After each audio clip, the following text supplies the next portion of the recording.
Pernahkah Anda merasa hidup ini hanya berputar-putar tanpa tujuan? Melakukan hal yang sama, menemui masalah yang serupa, seakan terjebak dalam lingkaran yang tak berujung. Ketahuilah, itu bukanlah takdir buta. Ada sebuah hukum agung yang bekerja di baliknya. Sebuah mekanisme kosmik yang mencatat setiap perbuatan, ucapan, bahkan niat di dalam batin. Dalam wejangan kali ini, kita akan bersama-sama ngudari benang kusut, membedah 3 pilar kehidupan spiritual. Kita akan memahami hakikat sejati dari karma phala, hukum tabur tuai yang sesungguhnya, menyelami makna tumimba lahir atau reinkarnasi, mengapa jiwa kita perlu kembali berulang kali, dan belajar cara menemukan dharma atau misi jiwa kita, agar perjalanan hidup ini menjadi penuh makna dan tidak lagi tersesat. Rahayu, rahayu, rahayu sagung dumadi. Assalamualaikum warahmatullahi wabarakatuh. Sugeng rawuh kembali poro sedulurku di Kaspuhan Luhur Raja Mantra, tempat kita bersama-sama ngangsu kauro, menimba ilmu luhur warisan para sepuh. Seperti biasa, saya mengajak para kadang semua untuk menekan tombol subscribe dan loncengnya, agar kita senantiasa terhubung dalam lingkaran pencerahan ini. Para kadang kinasi, banyak orang keliru memahami karma, yang mereka menganggapnya sebagai sebuah hukuman gaib, sesuatu yang mistis dan menakutkan. Padahal, sejatinya karma itu jauh lebih sederhana dan logis. Para leluhur kita mengajarkan karma bukanlah sesuatu yang gaib. Karma adalah tindakan, sesederhana itu. Itu adalah totalitas dari 3 gerak kita. Tindakan fisik atau karma raga, tindakan energi atau karma prana, dan tindakan kecerdasan atau karma manah. Setiap kali tanganmu bergerak, setiap kali mulutmu berucap, setiap kali pikiranmu berniat, saat itulah engkau sedang menanam benih karma. Ciptaan ini, raga yang kita huni ini adalah ladang, dan kita, sang jiwa, sang sukma sejati, adalah petaninya.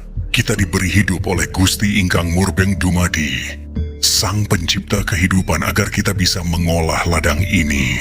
Maka jangan heran jika engkau menanam benih cabai, yang tumbuh adalah cabai. Pedasnya adalah phala atau buah dari tindakanmu. Jika engkau menanam benih kebaikan, maka buah manis dari kebaikan itu pula lah yang akan engkau petik. Inilah yang disebut hukum karma phala. Ia bekerja secara presisi tanpa salah alamat. Lalu, mengapa hidup terasa begitu rumit? Mengapa ada yang terlahir di keluarga raja dan ada yang terlahir di kolong jembatan? Dengarkan baik-baik para kadang.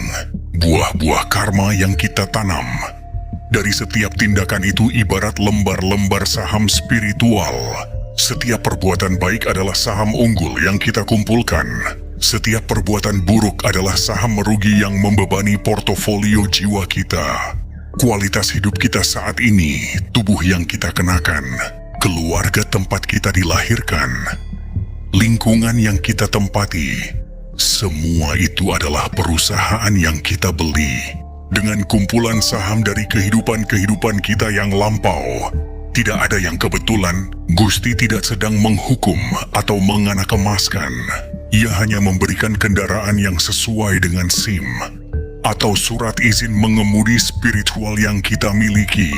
Tidak mungkin seorang yang baru belajar menyetir langsung diberi kepercayaan mengemudikan kereta kencana. Ia harus mulai dari gerobak, berproses, belajar, hingga ia pantas dan mumpuni. Begitulah jiwa kita. Kita dilahirkan kembali atau mengalami tumimbal lahir dalam raga dan kondisi yang berbeda-beda, agar kita bisa terus belajar dan mengumpulkan saham yang lebih baik. Proses kelahiran kembali ini bukanlah sebuah hukuman, melainkan sebuah kesempatan agung. Kesempatan untuk memperbaiki, untuk belajar, dan untuk menyempurnakan diri. Namun, banyak jiwa yang justru semakin terikat. Mereka lupa, mereka mengulirkan sekrup karma semakin dalam ke papan kehidupan. Setiap kemelekatan pada harta, takhta, dan asmara duniawi membuat sekrup itu semakin kencang. bahkan hingga berkarat. Semakin berkarat, semakin sulit untuk dilepaskan. Inilah yang membuat jiwa terus berputar dalam roda samsara, lingkaran kelahiran dan kematian yang melelahkan. Lalu bagaimana cara kita melepaskan diri? Bagaimana cara kita berhenti mengencangkan sekrup itu dan mulai memutarnya ke arah yang benar, menuju kebebasan? Jawabannya terletak pada pilar ketiga, menemukan dharma jiwa. Misi suci mengapa jiwa kita diturunkan ke Marcapada, ke dunia ini. Sebuah perusahaan tidak akan berjalan tanpa visi. Begitu pula jiwa kita. Misi atau dharma kita adalah turunan dari visi agung kehidupan kita. Untuk apa sejatinya saya hidup? Tanyakan itu pada dirimu di saat hening. Gali ke dalam sanubari. Jangan hanya mencari keluar. Seringkali kehidupan sendiri sudah memberi kita petunjuk. Jika engkau berulang kali gagal di satu bidang pekerjaan, namun selalu menemukan kemudahan dan keberhasilan di bidang lain, mungkin itu adalah cara semesta menuntunmu ke jalan dharmamu. Semua pengalaman hidupmu, bahkan yang paling pahit sekalipun, adalah kepingan-kepingan puzzle yang membentuk gambaran besar misimu. Tidak ada yang sia-sia. Lihatlah kisah agung dalam pewayangan. Sang Arjuna di tengah Kurukshetra sempat ragu, visinya kabur. Ia hanya melihat takhta dan pertumpahan darah saudara. Ia lupa pada dharmanya sebagai seorang ksatria. Barulah ketika Sri Kresna membuka visionnya, menunjukkan bahwa misinya jauh lebih besar, yaitu memberantas angkara murka dan menegakkan kebenaran. Arjuna kembali bangkit dengan gagah perkasa. Begitu pula kita. Terkadang kita butuh seorang guru, seorang penuntun untuk membantu kita melihat potensi dan dharma yang terpendam.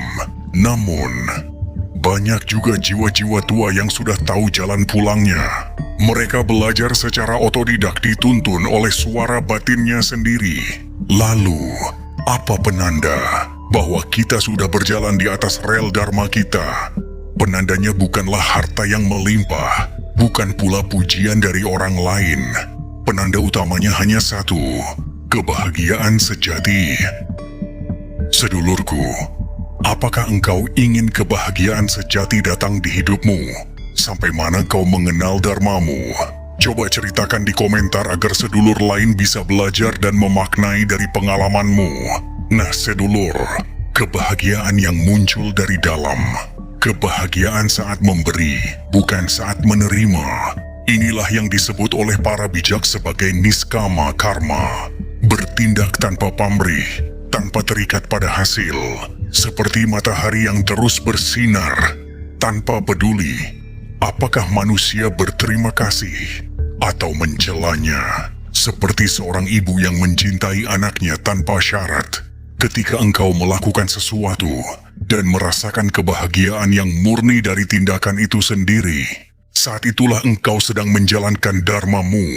Engkau tidak lagi peduli apa imbalannya, karena tindakan itu sendiri adalah imbalan terbesar.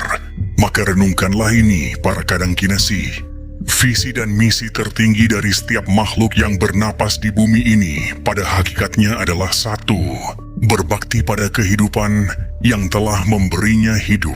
Apapun peranmu, apakah engkau seorang petani, seorang guru, seorang seniman, atau seorang pemimpin, jalankan peran itu dengan kesadaran penuh sebagai bentuk terima kasihmu kepada sang sumber kehidupan.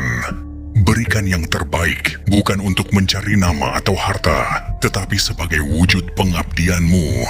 Ketika engkau sudah sampai pada kesadaran itu, engkau tidak akan lagi merasa terbebani oleh karmamu. Engkau akan melihat setiap tantangan sebagai pelajaran dan setiap anugerah sebagai amanah.